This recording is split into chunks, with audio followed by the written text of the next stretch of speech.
So I got to play 4 hours of Star Wars Outlaws thanks to a recent Ubisoft hands-on event. I got to see the open world, completed a bunch of missions, did some space exploration, and I was surprised just how impactful our decisions are on the story and the gameplay. So there's lots to talk about in this video. Of course, huge thanks to Ubisoft for giving me an exclusive look at the game, as well as for being the official sponsors of this video. Yes, it's totally happening, and of course, totally check out Star Wars Outlaws using my links down below. The pre-orders are up, so you're not just helping the channel out, but you also get this awesome cosmetics pack for your speeder and your starship. That being said, I got to play on a number of planets, including on Toshara, which is actually a moon, but nonetheless absolutely massive. We're going to talk about its open world aspect in a different video, but my first journey brought me to Mirogana City, which was one of the 3 main hubs I saw being accessible in the demo. After a quick pass through an Imperial checkpoint, you quite literally descend into what's essentially a hotbed of corruption and different criminal syndicates all fighting for control. The place is filled with lore and things that I'm sure many Star Wars fans cannot wait to break it down. But in the meantime, it was absolutely packed for such a compact area with lots of alien NPCs, stormtroopers patrolling all over the place, and lots of bars and cantinas, even shops and vendors, which I noticed quite a few of, including ones selling faction gear that required reputation to access. So we're going to check that in just a little bit. In the meantime, the moment I stepped into the Markel Cantina, which is where the mission objective brought me to, right away I noticed this game is a lot more decision involved than I thought. And I kind of want to talk about how your decisions will impact your gameplay, as well as the story, as I think many will find this to be one of its main selling points. First of all, a lot of what you do is scoundrel work. You infiltrate places, you find out intel, you can also go in guns blazing if you will. The game gives you that liberty, but your decisions both during and afterwards will have a lot of impact. From the way you choose to infiltrate places, which you can do in a number of ways, from eavesdropping on conversations to find out pieces of intel that you need, bribing NPCs to gain access to otherwise inaccessible areas, and so on. Even during missions, you also get the choice who to side with and who to double cross. And almost every major mission I took part in had a number of crime syndicates with diverging interests, all fighting for control and all trying to also get the intel from me. And the question was always, do I pass this intel to one crime syndicate or do I side with the other, even when I already previously allied myself with them? So even in the mission that I played in right here, while I could probably find the entrance on my own, I chose to bribe this random engineer who was actually fixing an elevator leading to the floor that I needed to be on. It's worth pointing out that not all gameplay interactions have an expected result. At the end of the day, you're not the only scoundrel in this story. Prior to this interaction, the game gave me the option to buy what I thought was a VIP access from an admittedly very shady character, which eventually I came to realize was nothing but a total scam. So it's this type of unexpected scenarios that I really like. The moment that you jump into this place, that's the moment you learn one of the toughest lessons, which is not to trust anyone. And I'm not going to lie, that interaction really sold me on the idea that I'm really getting involved with some very ruthless, shady, and honorless characters navigating this criminal underworld. But the biggest impact will have your decisions of what and who to side with and who to double cross. Like Ubisoft mentioned before, there are quite a few crime syndicates that you'll get to run into, complete missions for, also of course double cross, and you can literally side with any of them and betray any of them at almost any given time. Your reputation at the start with them might be poor, but if you do them favors, that can level up.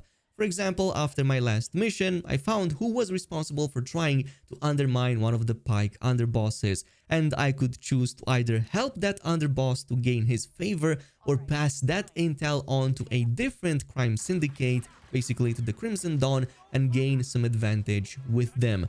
And this kind of decision making has a huge effect on your gameplay as well as what you get access to moving ahead.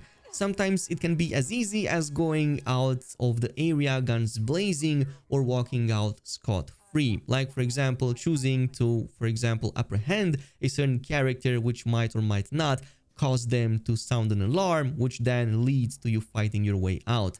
However, choosing to side with their own faction might bring you out unharmed, but also increase your reputation at the cost of losing your previous one. A bigger effect on that is also how you gain access to various crime syndicate hideouts. With a poor reputation, for example, syndicates simply won't let you in, unless of course you find a secret entrance, but even then you kind of have to stay out of sight at all times and avoid their traps, enemies, and pretty much everything. If you, however, do increase your reputation with them, you can freely enter inside and even gain access to stuff that's completely exclusive, such as vendors and shopkeepers that, at least in the gameplay session I had even better gear and stronger effects on it than the ones sold by regular vendors. And also access to extra quest givers, and beyond this, even secret stash rooms filled to the brim with loot. Like for example, in the case of the Crimson Dawn, I got to just walk inside and there were all of these locked doors with locked boxes inside filled with a lot of loot that I really needed. Plus, of course, one locked box behind a force field which required 4 different keycards to activate, no doubt indicating a very special item hiding inside. Not all access is unrestricted, even with a good reputation, as some areas, even inside friendly factions, are still off limits, and you still will get kicked out if you're found trespassing. However, having this access to hideouts can help a ton even in missions later on, so it's not just an immediate effect, but actually things that can transpire like 1, 2, 3 missions down the line. So at one point I needed a special blaster upgrade for one of the follow-up missions, which I could only find in the hideouts of the Pike Syndicate or Crimson Dawn. So because my reputation with the Crimson Dawn was already good, it was way easier to grab that upgrade from within, as I didn't need to do that much infiltration inside of the base, only inside its restricted area. Had I gone to the Pike one, it would have been much more difficult, likely involved combat, lots of sabotage, and of course a lot more time spent on it. Again, what's really interesting here is that at any point you can decide who to betray and who to side with, including your own former allies. The game actually gives you a ton of options both during missions as well as at the end, who you actually choose to help during those missions and who do you choose to pass, for example, intel, and this also translates into who you're going to side with at the end of it. Given how all crime syndicates seem to work against each other all the time, it's kinda hard to imagine we're going to get to be friends with all of them at any given time. But it is certainly advantageous to maybe gain favor with some of them at first, grab everything that you need from them, and then make your move against them. Be careful, however, because lowering your reputation way too much eventually leads to them becoming, well, pretty much unfriendly, which eventually causes them to start hunting for you. I actually noticed this happening randomly in the open world when various crime syndicates that were, well, enemies with me pretty much started chasing me, so you do need to be careful about that. But speaking of combat, Star Wars Outlaws has a similar free-form approach to combat as it does to the way you complete missions. So you can choose to sneak around and sabotage enemies or go in guns blazing, both viable options and both satisfying. Now on the stealth side, your biggest help is obviously going to be Nyx, your small companion who will be doing a lot of the heavy lifting. In combat, he can sabotage explosive containers or even drop heavy objects to wipe out entire groups of enemies. You can also command him to distract enemies or even attack them momentarily while you approach them with a silent takedown or create the opening you need to pass by. You can also call on him to steal or retrieve keycards and other valuable objectives so that you can gain access to otherwise inaccessible doors. And many more such interactions like retrieving weapons, opening doors, sabotaging alarms, or with the later on upgrades, even scanning rooms for enemies inside. Outside of combat, he'll also help with puzzles. Many areas require interacting with objects only accessible to Nyx, so you could then open up a path for Kay to make her move into the next location. In terms of gunplay, your main resource is the blaster, and from my gameplay session, I found the feedback on it very satisfying. Shooting with it feels heavy and impactful, and enemies react accordingly. But you can also retrieve other weapons as well, which most often than not actually deal a lot more damage, but they do have a more limited use. As you shoot, eventually this also overheats your gun, and it does take some time to cool off, but there is a secondary mechanic which is pretty much a perfect reload, where pressing that button exactly at the right moment lets you recover that weapon much faster. Beyond that, there is an element of strategy involved here too, such as using your shock firing module to disable enemy shields or overcharge droids. Actually, a very good way, but it does come with a cooldown. However, the more combat you do, the more this charges K's adrenaline meter. This is pretty much your ultimate. Once filled, you can then trigger this slow motion, almost dead eye effect that lets you mark multiple enemies for quick blaster takedowns. It feels very satisfying to pull off every time, and every shot seems to be an instant takedown even against the toughest enemies I tried this on.